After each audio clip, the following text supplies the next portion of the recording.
It was during foreign policy questions in Parliament that the Foreign Secretary spoke at length about the situation in the Middle East.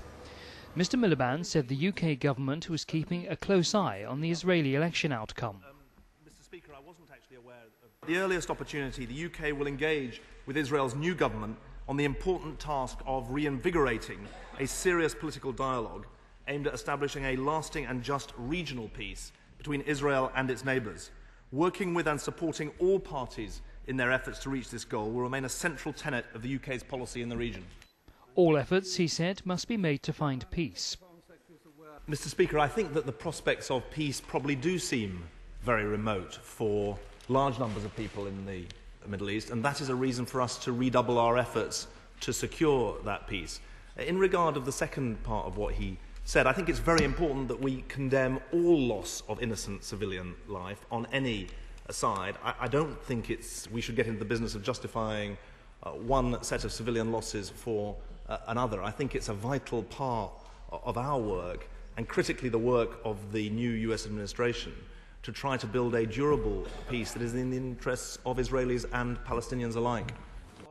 Mr. Miliband also outlined his immediate plans on the Middle East. As I say, there is not yet a government in Israel, but I think the most significant thing is that in the latter part of last year, we were talking in this House about the importance of the new US administration engaging on the Middle East issues from day one, and that has indeed happened. And I will be in Sharm el-Sheikh on Monday with Secretary Clinton at the donors' conference, talking about not just the narrow issues of humanitarian aid and reconstruction, but also the wider political issues that are raised. And I will be in Cairo later today, where I will certainly be taking up those wider political issues. It seems to me those are the key points that need to be on the table for any government that emerges in Israel. He turned back to the idea of a two-state solution. I think it's fair to say that it is an indicator of how dangerous the situation is that the mere repetition of that commitment is in itself important. And at this time, it is very, very important to keep on the table the prospect of a two-state solution, or the commitment of a two-state solution, especially from the United States, given that at the moment the division between Gaza and the West Bank threatens the very heart of that idea of a contiguous and viable Palestinian state.